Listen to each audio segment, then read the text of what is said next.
Olá, seja bem-vindo, seja bem-vinda ao LBCA Cast, o seu encontro com direito, tecnologia, gestão e, claro, muita inteligência artificial. Meu nome é Ricardo Freitas e hoje o moderador de mais um bate-papo que com certeza você vai aprender muito. Esteja assistindo ou apenas ouvindo esse conteúdo preparado especialmente para você.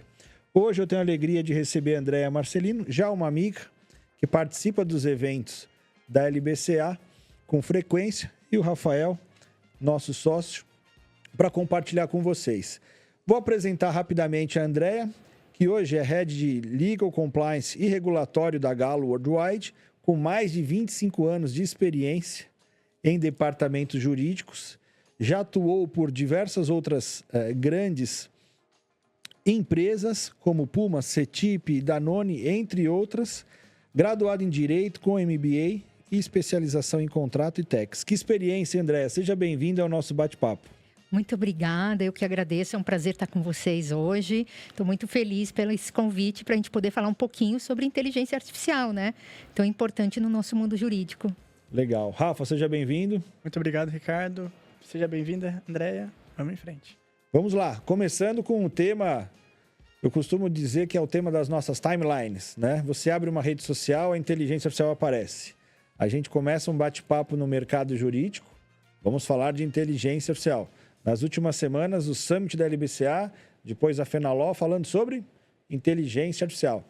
Andréa, quero ouvir você sobre esse tema e o quão hoje ele é importante, significativo, na gestão de um contencioso de departamento jurídico. Não, eu acredito que ele é muito essencial, porque, primeiro, hoje, se você trabalha numa grande empresa, todas as áreas estão usando inteligência artificial. Então, se você é o jurídico que não está usando, todo mundo vai falar, você não está entregando, você demora porque você não usa. Então, o primeiro ponto é esse, você é cobrado pelas suas áreas parceiras para que você seja realmente um usuário do mundo da inteligência artificial. Então, acho que esse é o grande primeiro desafio. O segundo desafio é que você efetivamente vai ter seus outros colegas, você vai ter de outras empresas, você vai ter os escritórios te oferecendo boas tecnologias para trabalhar como parceria. Então, é algo cada dia mais natural dentro da advocacia in-house. Muito bom. Rafa, no seu entendimento, esse conteúdo já está chegando nos departamentos? Você que teve uma experiência do outro lado da mesa e agora no escritório? Ricardo, vou comentar com você um pouquinho dessa trajetória até eu chegar aqui na LBCA. Antes, nos departamentos, eu achava que eu sabia bastante de inteligência artificial e falava bastante de como isso podia trazer mais eficiência e tornar o departamento mais estratégico. Quando eu vim para a LBCA, eu percebi que eu não conhecia nem 1%. Então, eu acho que por mais que todo mundo fale hoje em dia, e pareça um tema que as pessoas podem falar, não, mas já está sendo muito falado, ainda é um mar azul a ser navegado, porque tem muitas oportunidades de trazer eficiência, seja para os departamentos, seja para os escritórios. Então, eu percebi que tem muito para aprender, muito para viver, e o experimentar essas funcionalidades, ou tudo que tem no mercado, é essencial para a gente saber o que a gente quer ou o que a gente não quer. Muito bom. Quando a gente fala de direito, de departamento jurídico, é um universo muito grande. E quando a gente vai para a academia, a gente escuta uma expressão recorte, né? Vamos fragmentar, segmentar. E nesse nosso bate-papo, Andréa, vamos começar falando do contencioso trabalhista. Fazer um recorte aqui, com certeza é um desafio de praticamente todos os jurídicos, né? Das grandes corporações que atuam no Brasil, diferente do resto do mundo, praticamente. Como que você vê, Andréa, que o contencioso trabalhista hoje ele pode ser impactado? Quais os benefícios que a inteligência artificial pode trazer para o gestor jurídico? Olha, eu acho que quando a gente pensa nas empresas, o trabalhista é efetivamente a área que começou tudo de inteligência artificial. Por quê? Porque foi lá, na grande maioria das empresas, que aconteceu o Legal Ops. E eles estão muito interligados, né? E Legal Ops está ligado à inovação está ligado à inteligência artificial. Então, geralmente, você vai ter essa conexão muito forte. Então, falando da grande maioria das empresas, é ali que começou a conexão de inteligência artificial, os escritórios começando a analisar como isso pode melhorar, você internamente tentando trazer melhorias para isso. Então, a inteligência artificial, eu acho que o primeiro andar de entrada foi realmente no contencioso e, sobretudo, o trabalhista. Rafael, LBCA, tem alguma solução para o contencioso trabalhista envolvendo inteligência artificial, assim, aquela solução premiada? Tem várias. E a que eu mais gosto, e a premiada, é a gestão de testemunhas, né, André? A gente tem aqui uma solução, uma ferramenta que a gente costuma apresentar para os nossos clientes, né?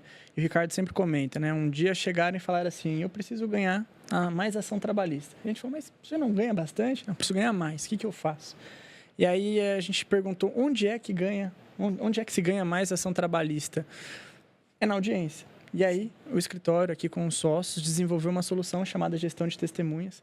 E essa solução, ela faz uma análise, ela lê as atas de audiência dessas empresas, ela faz uma análise pormenorizada de tudo que foi dito nessas audiências, pelos prepostos, pelas testemunhas, e passa dentro de um aplicativo. Consegue mexer no celular ali no momento da audiência e entregar para um advogado, seja ele correspondente ou da própria empresa, para que ele consulte o que foi dito por um preposto, o que foi dito por uma testemunha em audiências passadas e que podem ser importantes para desestimular uma mentira ali a ser trazida ou que está sendo trazida por uma atual testemunha, ou até para levar para a cadeia ou até para ser oficial ao Ministério Público em razão aí de discrepâncias e mentiras trazidas por essas não partes, mas testemunha. Eu tenho, acho que, uma experiência sobre esse sistema. Teve um caso porque a pessoa foi como testemunha da empresa. Isso foi, olha, já faz tempo que está trabalhando com isso, acho que foi 18 ou 19. É uma testemunha da empresa e ela falou, não, isso não acontecia. Aí entrou uma ação, uma outra pessoa com o mesmo pedido. E aí, quando ele foi fazer o pedido, ele falou, não, a gente fazia sempre isso sim. E tendo na hora aquela informação, o que acontece? Ele fala, não, mas peraí, qual dos dois que você falseou com a verdade? Então, foi naquele momento ou agora? E aí acabou ganhando ação e é muito importante no trabalhista, esse é um exemplo muito bom para mostrar a importância, né, de você ter a inteligência artificial trabalhando, porque o trabalhista, uma ação se comunica com a outra. Então, quando você, como empresa, ganha um caso desse, você está tendo, além do, claro, todo o ganho de ganhar uma ação, né? A improcedência, melhor dizendo, de uma ação é super importante. Você vai ter mais um ponto positivo, que é deixar de existir outras ações com aquele pedido. Você desestimula, né, André? Exato. Você gera credibilidade que a empresa tem controles. Que é um grande objetivo. Porque hoje a gente escuta muito, André, dos nossos colegas, né, de departamentos jurídicos, a busca pela eficiência e também a proatividade. Eu lembro de participar de dos painéis na semana passada na Fenaló e os diretores jurídicos falando que eles não gostam de surpresas, né? Eles gostam de estar sempre sendo municiados com informações previamente, ou seja, um jurídico proativo que fala, que antecipa. E com certeza a inteligência artificial traz esse benefício, né? Pela análise preditiva, da antecipação. Queria que você discorresse, apresentasse para a gente a sua visão sobre isso, a inteligência artificial no contencioso trabalhista sendo mais, né, preventiva possível. Como que você vê essa tecnologia nesse ambiente que nós vivemos? A inteligência artificial, ela vem para mudar o mindset trabalhista. Porque o que o advogado trabalhista fazia até pouco tempo atrás? Ele apagava incêndio, né?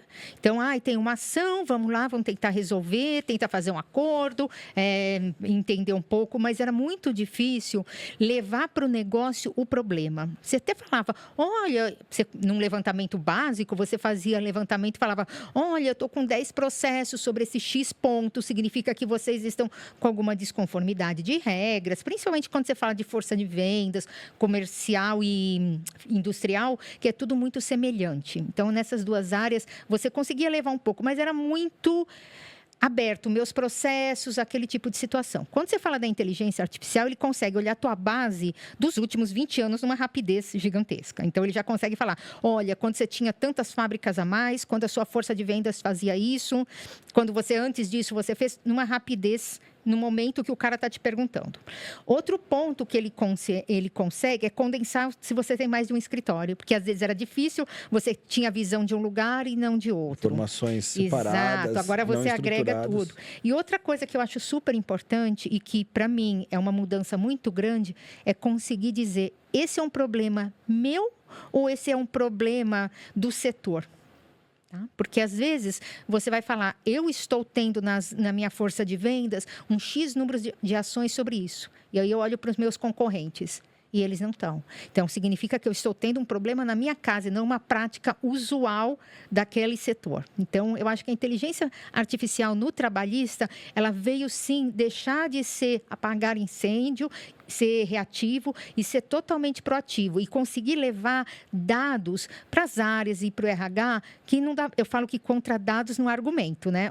Tá aqui, é um problema nosso, não é um problema do nosso concorrente, aonde que a gente está errando, os pedidos estão sendo aceitos em tribunais diferentes, né? Porque também tem muito isso. Isso acontece no Rio Grande do Sul, né? Que é um estado conhecido por ter mais êxito do empregado, é por isso. Não, está acontecendo no Rio Grande do Sul, mas está acontecendo aqui em São Paulo, está acontecendo em Santa Catarina. Então, a gente consegue começar a ter dados muito fáceis, muito condensados e muito amplos. E eu acho que é legal também, Ricardo, e aí, André, você também como Head de Compliance na Galo, acaba se misturando também, porque você consegue trazer esse preventivo trabalhista para outras demandas, inclusive, e áreas que estão com você, o Compliance trabalhista. Você consegue trabalhar e entender qual é o tipo de pedido que está sendo praticado ali dentro daquela ação e trabalhar pílulas, treinamentos pontuais para você demonstrar também, reforçar em juízo, se necessário, as suas medidas adotadas e, inclusive, mitigar eventual risco, seja ele de assédio, moral, sexual, enfim. Então, acho que, até, Ricardo, indo um pouco dentro dessa sua pergunta, você consegue transitar em outras áreas com o preventivo trabalhista, com a inteligência artificial trabalhando de forma a analisar os dados e entregar esse resultado. Sabe um estudo que a gente fez que foi muito interessante na outra empresa? Levantou-se o que tinha de empresas que estavam conseguindo ter êxito em pedidos, por exemplo, de assédio moral, em razão de ter um programa de compliance muito formalizado e que todo mundo tinha conhecimento das linhas de denúncia e que aquelas linhas de denúncias eram efetivamente fortes. E você trazendo isso para casa, você consegue trazer dinheiro para compliance. Olha, eu estou investindo em compliance porque depois você não vai ter um problema trabalhista. E cada vez que vinha ações trabalhistas com êxito em razão disso, a gente ia juntando. Em pouco tempo, se pagou o projeto de programa para essa parte do canal de denúncia, porque muitas vezes fala, eu ter um canal de denúncia estruturado, poder ter sempre treinamentos. Então, isso é um desafio, né? Não só um desafio para as pessoas, mas também de custo. Em pouco tempo, você consegue provar que isso praticamente se paga. Paga, é isso. Eu pensando aqui, ouvindo, uma interessante, Andréia, porque eu já recomendo para que você que está nos assistindo ou ouvindo, depois volte para ouvir de novo o que a Andréia disse, porque são ideias de projetos. Ela trouxe diversas iniciativas, oportunidades para departamentos jurídicos utilizarem a inteligência artificial, né? Porque a gente sempre escuta, mas eu já sei, eu tenho conhecimento. E os exemplos da Andréia fazem referência a utilizar um banco de dados que é público, né, que é a jurimetria, trazendo dados, informações e conhecimentos das decisões de juízes em outros processos, mas que se aplicam à companhia. Então, é uma espécie de jurimetria que a sua organização pode utilizar. Aqui na LBCA, André, nós temos uma ferramenta chamada Mapa de Provas, que ela traz algo semelhante relacionado a quais documentos e quais argumentos que a empresa pode utilizar naquele processo com aquele juiz, porque a IA identificou semelhança com o processo atual do cliente com outras demandas. Então, a gente identifica qual documento e argumento podem ser utilizados para aumentar as chances de vitória. Os dados, repito, são públicos, estão disponíveis. E é importante destacar que é uma atividade que os advogados faziam antes, num volume menor de processos. Como o exemplo que o Rafael trouxe, a gestão de testemunhas, a gente escuta de advogados mais experientes, falam, mas eu fazia isso no passado, quando a quantidade de processos era menor. Aí eu pesquisava no passado outros processos, quando éramos em outra praticamente sociedade, realidade, literalmente outro século. Então hoje, em virtude da alta judicialização, que atinge praticamente todos os setores, a gente tem falado mais do trabalhista, mas tem no civil, tem no consumidor, tem na inadimplência, a inteligência artificial torna possível o acesso a esse banco de dados.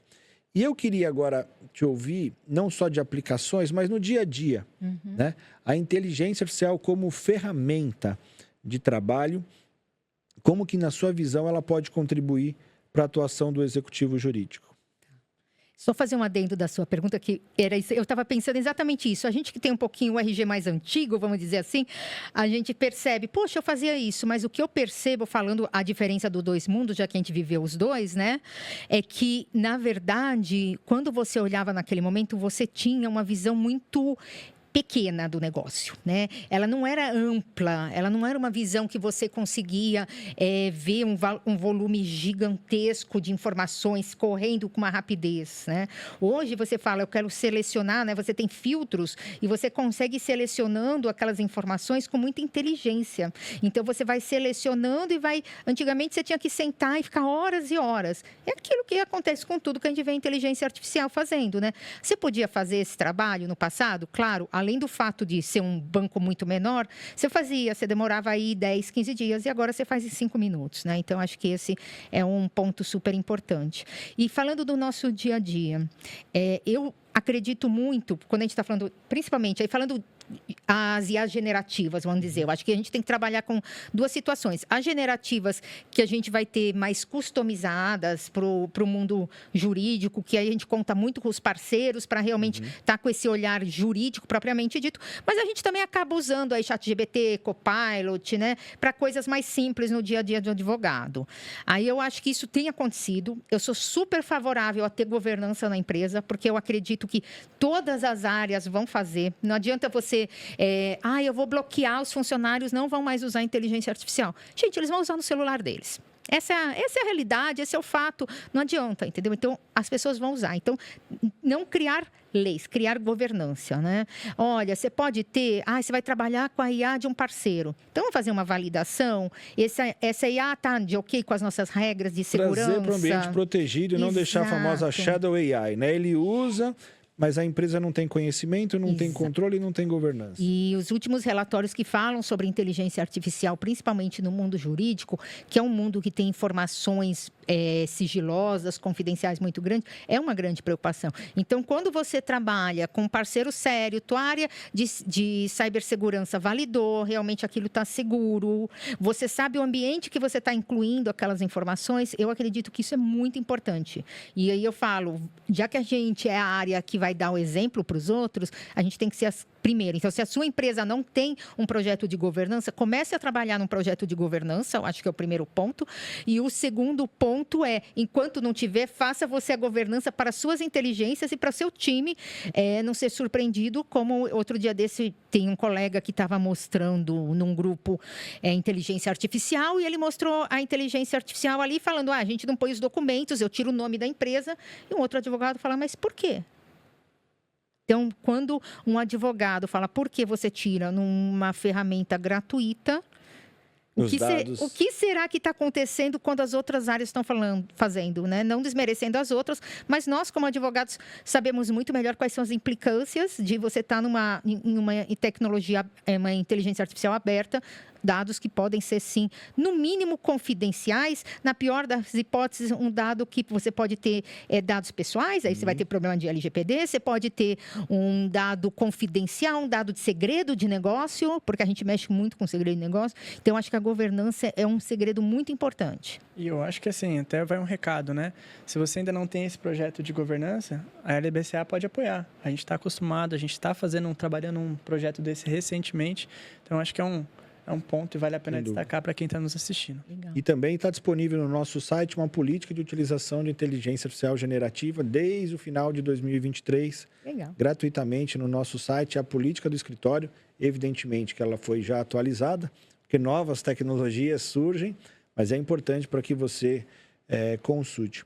Existe um termo, André, que também é no nosso mercado jurídico fundamental, que são os indicadores. Queriam ouvir um pouco sobre a sua experiência relacionada a isso, quanto também que a inteligência artificial altera essa dinâmica dos indicadores, porque hoje a gente precisa medir, né?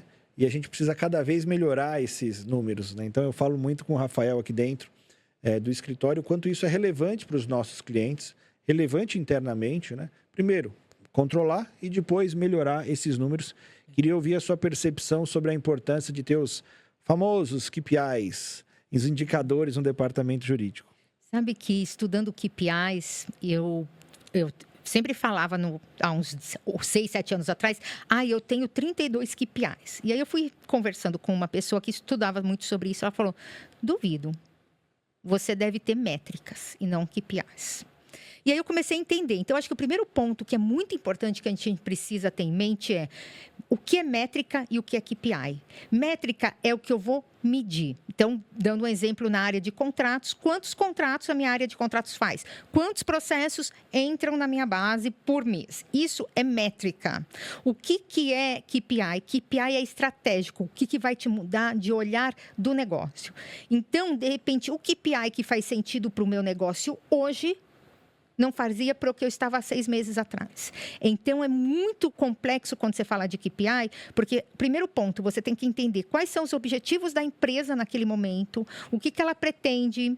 Então, se é uma empresa que está pretendendo correr mais riscos, está querendo crescer, inovar, provavelmente você tem que trazer KPIs que mostrem riscos que ela pode estar assumindo, para efetivamente, naquele momento, falar, ok, você está correndo risco, olha aqui o que está gerando o teu risco. Então, o KPI é uma coisa que a gente tem que estar muito atrelado ao negócio, ao que o negócio está objetivando. É algo que a gente tem que sempre estar avaliando e revisando, porque muitas vezes o que vai acontecer é o KPI que tem sentido hoje, daqui a 6 meses não tem mais, e está todo mundo recebendo aquilo. Você está tendo gasto de mandar um BI, alguma coisa, e ninguém está nem olhando mais porque perdeu sentido para o negócio.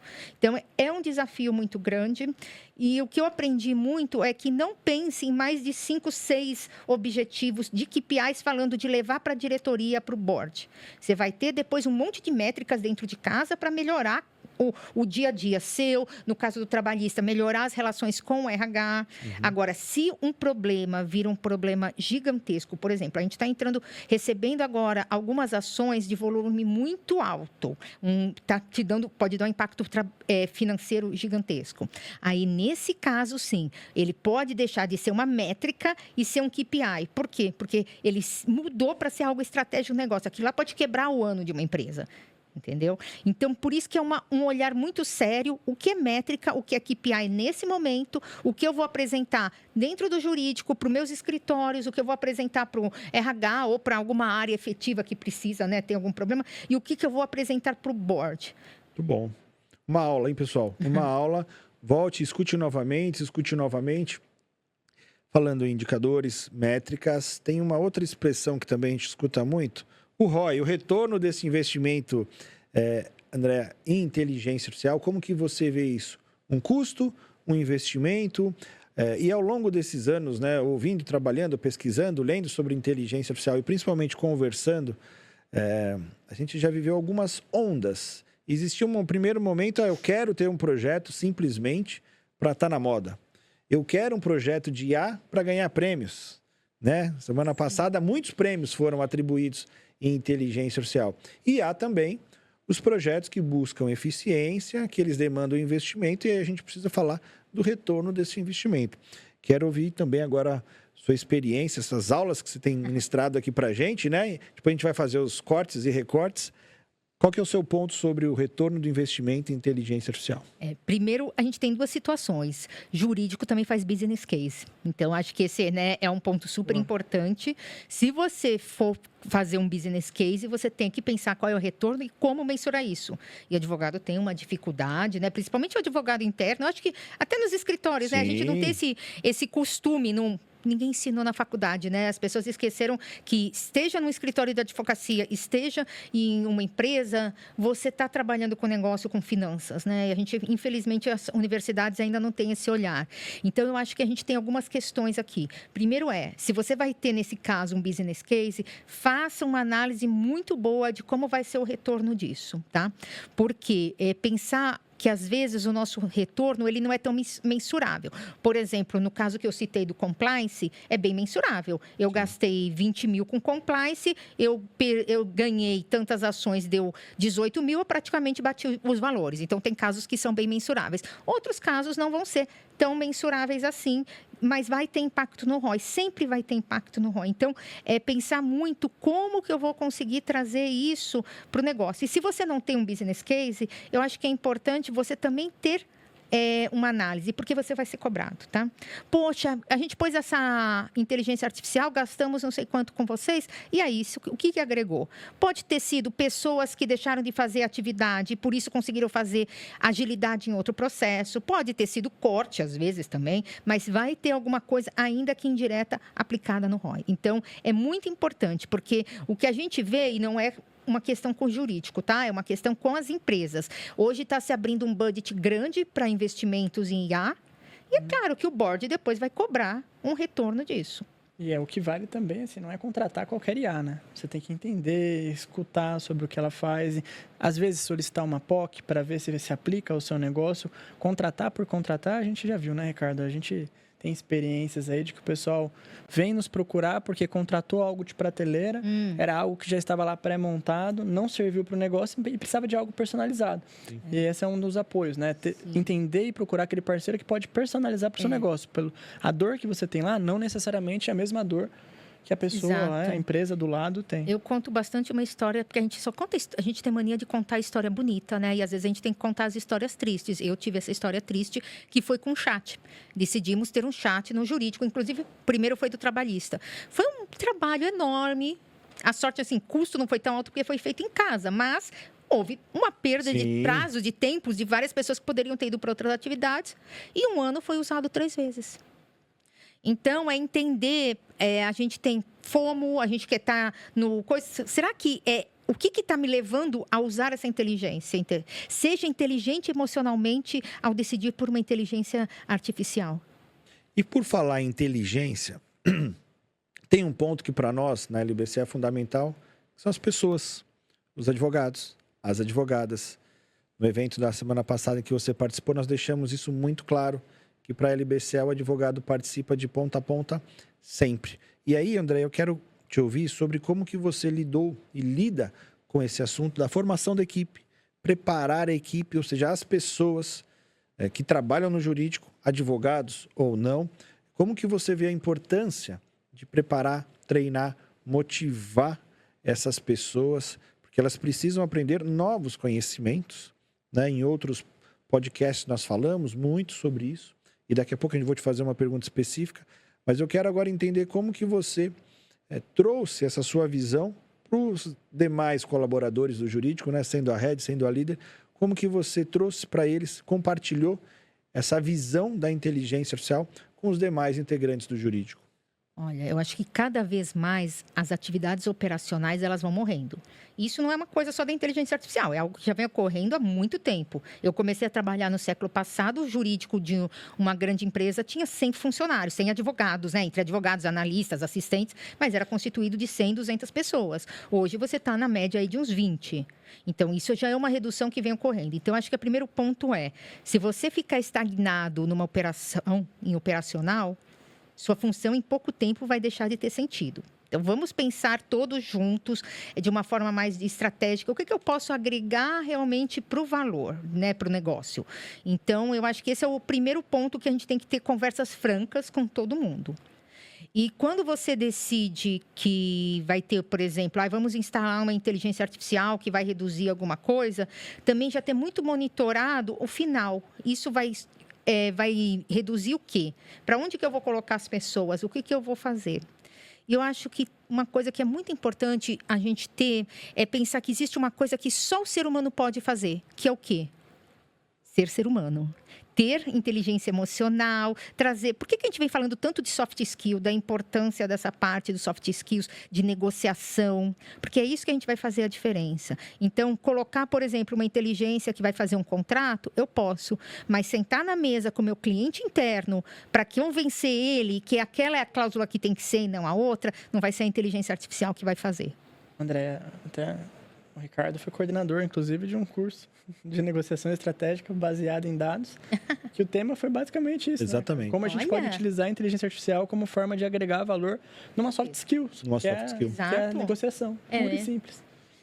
Inteligência artificial, ser humano, é uma conjugação, entendeu? Para funcionar e para o negócio dar certo, esse jurídico ir para frente, ele tem que estar os dois juntos. Né? Porque se você também só deixar a inteligência artificial e não tiver o ser humano, vai ser uma tragédia. Porque, por exemplo, imagina, eu acho que o exemplo do contrato, essa cláusula, eu não quero uma cláusula de responsabilidade desse jeito. Vamos tirar essa limitação, o cliente está enchendo, aí a área vai lá e tira isso. E aí, o que aconteceu? Então, você percebe que tem o ser humano fazendo as negociações. Isso é essencial, né? Estamos caminhando para terminar esse bate-papo, essa aula, Rafael, uma aula aqui sobre inteligência artificial, contencioso, gestão, indicadores, métricas. E a gente sempre, Andréia, para terminar, a gente pede para o nosso convidado trazer uma reflexão, um ensinamento, uma dica para os novos profissionais da área jurídica. Ou como a gente aprendeu na faculdade, os novos operadores do direito, é a expressão que a gente aprendeu na faculdade. Esse advogado se formando agora, e até mesmo aquele profissional pensando aí, mais jovem ainda, faça uma faculdade de direito, de repente ele abre ali um jornal, uma revista dizendo que a nossa atividade é uma das mais impactadas pela inteligência artificial, ele pensa, não, então eu vou fazer outra coisa. E eu sou um otimista. Ainda que a gente tenha milhares de advogados, muitas faculdades de direito, nós ainda temos 84 milhões de processos para resolver, tem muita coisa para ser feita. Então, se alguém pergunta a minha opinião, eu falo, faça direito. Claro, do jeito que a gente está conversando aqui, né? Essa nova advocacia, essa nova forma de gerenciar um departamento jurídico, olhando para o futuro, olhando para as novas tecnologias e trazendo elas para fazer parte. Então, para a gente encerrar, eu queria ouvir os seus conselhos para essa nova geração, né? Começando agora, se formando agora, ou decidindo, ou naquela dúvida, será que eu continuo no direito? O que você diria para esse novo ou futuro nosso colega? Olha, algumas coisas. Eu acho que o primeiro ponto, não tema. Não tenha medo da inteligência artificial. Acho que esse é um ponto muito importante. Não pode ter medo. Você tem que entender que ela vai te agregar valor. Então, esse é o primeiro ponto. Deixar de existir o mundo jurídico como ele é hoje? Sim, ele vai deixar de existir. Você tem que saber como que vai ser esse novo mundo. Quer dizer, a gente não sabe, né? Mas você tem que estar preparado para ele, aberto para o novo, aberto para ser diferente. E não adianta mais também ter só a visão jurídica. Então, entenda que o que você vai aprender na universidade vai ser um pedacinho. Se prepare já, vá fazer cursos de finanças, vai fazer curso de inteligência artificial, de gestão de pessoas, de gestão de departamentos. Então, tudo isso vai trazendo os soft skills que são necessários para um advogado, principalmente dentro de uma empresa, tá? Então, essa é a situação que vai te tornar diferente. O que eu sou? Eu sou uma pessoa preparada de negócio com conhecimento jurídico e olhar estratégico. Eu consigo ser a pessoa que vai trazer sustentabilidade ao negócio, um negócio sustentável ao longo tempo. É isso que eu vou agregar valor. Se você conseguir ser essa pessoa, não vai ser a inteligência artificial que vai te roubar o emprego, porque você vai estar sempre ali presente. Obrigado, Andréia. Rafa, suas considerações finais? Acho que é isso. Eu queria agradecer, Ricardo, Andréia, e além, Andréia, desse ponto, né, que você trouxe essa reflexão, eu queria introduzir também que é importante que o novo advogado, o novo profissional, ele aprenda a manipular, utilizar a inteligência artificial, porque ele vai estar tanto na parte das soft skills, mas também na parte técnica do assunto. Então, ele tendo o conhecimento técnico e sabendo utilizar uma ferramenta para agregar valor, ele vai se tornar um profissional cada vez mais qualificado. Então, acho que é isso, Ricardo, que eu queria trazer de consideração. Obrigado, Rafael Perillo, Andréia Marcelino. Obrigado a você que nos acompanhou até aqui. Curta, compartilhe esse conteúdo nas suas redes sociais, se você estiver ouvindo, assistindo. E com certeza nós nos veremos no próximo encontro, no LBCA Cast. Obrigado e até a próxima. Tchau.